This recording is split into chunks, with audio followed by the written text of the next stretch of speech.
तो हेलो दोस्तों, कैसे हो आप सब लोग। होप सब लोग बहुत अच्छे होंगे। तो आज था 2 अगस्त और जैसे कि मैंने बताया था कि मेरा 2 अगस्त को एग्ज़ाम है SBI PO का, और वो भी सेकंड शिफ्ट में। तो मेरा एग्ज़ाम कैसा रहा, कितने मेरे अटैम्प्ट हुए, कैसा पेपर का लेवल था और क्या मतलब कितने कैसे कैसे क्वेश्चंस थे, वो सारे मैं इस वीडियो में बताने वाली हूँ। तो वीडियो में एंड तक ज़रूर बने रहना। अगर आप चैनल पर नए हो तो प्लीज़ सब्सक्राइब करना। तो सबसे पहले बात करूँ तो वही इंग्लिश का सेक्शन खुलता है, और सबसे पहले मेरे जो शुरू होता है इंग्लिश का सेक्शन वो होता है वर्ड स्वैप से। ठीक है। और वर्ड स्वैप मतलब उसके होंगे 4 या 5 क्वेश्चन होंगे वर्ड स्वैप के। उसके बाद एक एक ही था शायद मैच द कॉलम का क्वेश्चन, एक ही मैच द कॉलम का क्वेश्चन था। उसके बाद डबल फिलर के क्वेश्चन आए हुए थे। पैराजंबल थे, 6 पैरा वाले पैराजंबल आए थे। आरसी थी, आरसी मतलब उसमें भी होंगे 8-10 क्वेश्चन थे। उसका एक मतलब कि जो वर्ड वाला क्वेश्चन आया था, वर्ड मीनिंग वाला, जिसमें था कि सिनोनिम एंटोनिम था, लीन नहीं सॉरी लाई का बताना था। ठीक है। तो एक वो था, एक और था कुछ था सिनोनिम बताना था, उसका याद नहीं आ रहा मुझे। मतलब ये थे आरसी में वर्ड वाले। बाकी जो था वो था एक फ्रेज रिप्लेसमेंट के क्वेश्चन आए थे, 3 या 4 क्वेश्चन होंगे। एरर डिटेक्शन के क्वेश्चन थे और फिलर्स के क्वेश्चन थे, पैराग्राफ वाले फिलर्स के क्वेश्चन होते वो थे। एंड 2 क्वेश्चन वो थे जिसमें कि वो नहीं होता है, बताना होता है कि कौन से मतलब सेंटेंस सही है, उस वर्ड को यूज़ करके कौन सा सेंटेंस सही बनाया है या गलत बनाया है, या फिर इसमें सही इस्तेमाल हुआ है वो वर्ड या गलत इस्तेमाल हुआ है, वो वाले उसके 2 क्वेश्चन थे। ठीक है। मुझे एग्जैक्ट याद नहीं है कि वो वर्ड क्या थे, क्योंकि मैंने उसको अटैम्प्ट नहीं किया था, मुझे समझ नहीं आ रहे थे वो। ठीक है। तो ये सब था पूरा इंग्लिश का पेपर। मुझे जैसे कि लगा कि इंग्लिश का पेपर थोड़ा सा लेवल था उसका, मॉडरेट लेवल था। मतलब मुझे लगी थोड़ी ट्रिकी लगी इंग्लिश। ठीक है। तो मेरे ओवरऑल अटैम्प्ट हुए हैं जो इंग्लिश में, वो हुए हैं मतलब कह सकते हैं 26 के करीब मेरे अटैम्प्ट हुए हैं इंग्लिश में। ठीक है। अब बात करें क्वांट की, तो सबसे बड़ा जो ब्लंडर हुआ है मेरे से वो क्वांट में ही हुआ है। और मतलब कि कैसे बताऊँ मैं। ठीक है। उसमें जो था मैंने सबसे पहले जो शुरू किया था क्वेश्चन से अपने, वो किया था क्वाड्रेटिक इक्वेशन आई थी, 3 क्वेश्चन आए थे क्वाड्रेटिक इक्वेशन के, वो मैंने किया। उसके बाद एक आया था टेबल डी आई थी, जिसमें कि वो क्लियर नॉट क्लियर वाले था। तो उसके ऊपर था, बहुत इजी क्वेश्चंस थे, 6 क्वेश्चंस थे उसके ऊपर। मैंने 5 के एक मैंने छोड़ दिया क्योंकि वो क्वेश्चन लेंदी था, तो उसको मैंने छोड़ दिया। उसके बाद आई थी एक केसलेट। केसलेट मैंने लिख रखा है कि कौन सी किस्त आई थी। मैंने उसको शुरू किया बना, मैंने मतलब कि 3 DI आई थी, तो 2 तो टेबल वाली DI थी और एक केसलेट थी। तो मैंने एक जो इजी वाली DI थी उसको पहले कर लिया था, बाकी जो एक DI थी वो मुझे लगा कि उसको थोड़ा बाद में करती हूँ, पहले केसलेट बना लेती हूँ क्योंकि केसलेट मुझे ईजी लग रही थी। मैंने बनाया, उसमें डेटा मैं बता देती हूँ क्या क्या था। 40% के करीब है जो है वो मैन थे मंडे में। जैसे ऐसा था कि मेल फीमेल थे उसमें, और 3 डेज दे रखे थे, मंडे ट्यूसडे एंड वेडनेसडे थे। ठीक है। एंड 175 के करीब मतलब टोटल पीपल थे, तो उसमें मतलब उसके हिसाब से पूरा डेटा दे रखा था। ठीक है। तो उसको मैंने बनाने की कोशिश की, मतलब 2-3 मिनट दिया, मेरे से नहीं बना। ठीक है। मतलब कुछ ना कुछ गड़बड़ कर दी होगी मैंने, मेरा भाई दिमाग ख़राब हो गया, मेरे से बना नहीं ये। उसके बाद चलो ठीक है, इसको मैंने छोड़ दिया। उसके बाद फिर मैं गई टेवर DI पे, तो उसका डेटा ऐसा था कि भाई मुझे समझ में ही नहीं आ रहा कि वो डिकोड कैसे होएगा, मतलब उसका समझ में ही नहीं आ रहा था बिल्कुल भी। तो उस वाले DI का जो डेटा था कुछ इस तरह था कि 1150 के करीब जो थे वो टोटल मैन्युफैक्चरिंग का दे रखा था। ठीक है। एंड जो टेबल जो दे रखा था उसके नीचे, उसमें दे रखा था डिफरेंस दे रखा था, difference between the 1150 manufacturing sold unsold का ABCD का दे रखा था। एंड करके फिर दे रखा था manufacturing total manufacturing of ABCD sold unsold का ऐसे करके डेटा दे रखा था। ठीक है। शायद एक्चुअली शायद ऐसे ही था कुछ। उसके बाद जो सोल्ड का जो लाइन से मतलब लाइन ग्राफ से शो कर रखा था, सोल्ड का डेटा था।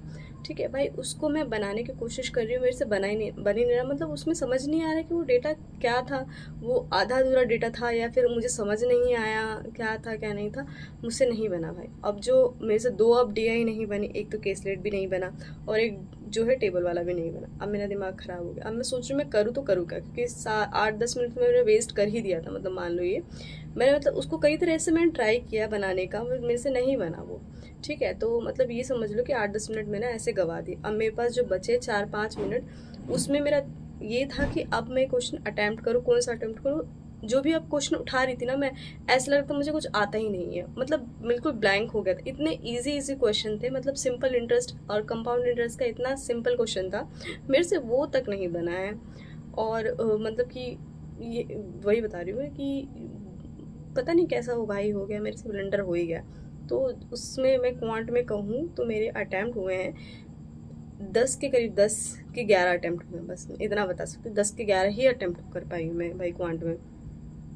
तो मेरे को तो वैसे ही बहुत दिमाग, मेरा तो ऐसा था कि बस छोड़ दूँ मैं, अब ना करूँ पॉइंट। इस तरह मेरा डीमोटिवेशन हो गया था 2 DI जब मेरी नहीं बनी तो। फिर मैंने कहा यार ठीक है कोई बात नहीं, इसको मैं रीजनिंग पे नहीं पढ़ने दूंगी, इसका असर रीजनिंग में थोड़ा अच्छा परफॉर्म करूँगी।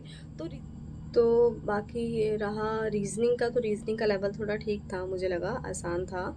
और उसमें जो पज़ल आई थी मैं बता देती हूँ, मैंने लिख रखा है भाई सारे के सारे। तो सबसे पहले मतलब उसमें था 6 तो पज़ल आई थी, मैं बता रही हूँ। मिसलेनियस का क्वेश्चन सिर्फ एक क्वेश्चन आया था मिसलेनियस का, वो बैकवर्ड फॉरवर्ड वाला जो था, एक ही क्वेश्चन था मिसलेनियस का। बाकी 6 क्वेश्चन थे वो जो थे आपका पूरा पज़ल ही था, मतलब ये समझो पज़ल और सेटिंग था। तो जो था उसमें एक पज़ल थी मंथ बेस्ड पज़ल थी, डेजिग्नेशन बेस्ड पज़ल थी, ईयर बेस्ड पज़ल थी वेरिएबल के साथ, लीनियर रो वाली थी इन प्लस आउट वाली, ठीक है।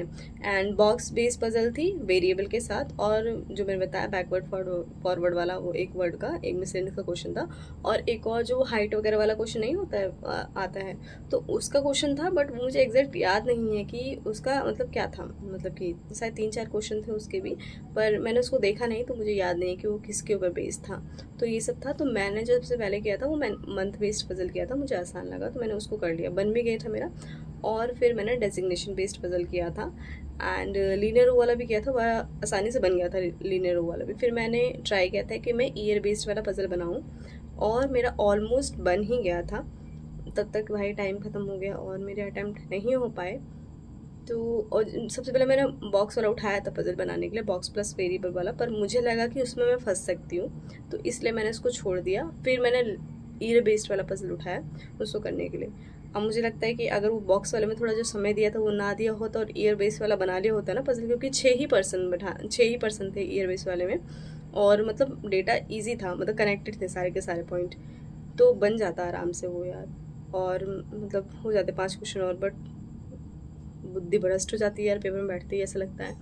ठीक है, तो यही था, मतलब 16 किया है मैंने रीजनिंग में, 16 हो पाए हैं। तो ओवरऑल मेरे 53 अटैम्प्ट हुए हैं। ऑब्वियसली बहुत कम अटैम्प्ट हैं, बट वही है कि सबसे ज़्यादा जो काम बिगड़ा है मेरा वो क्वांट में ही बिगड़ा है। अगर मैंने वो उसमें से 2 DI उठाई थी, उसमें से जो मुझे समझ नहीं आई थी उसको छोड़ के जो केसलेट वाली DI भी, उसको थोड़ा सा समय और दे देती बनाने में, तो मेरे क्वेश्चन और हो जाते, 5 क्वेश्चन और अटैम्प्ट हो जाते उसमें यार।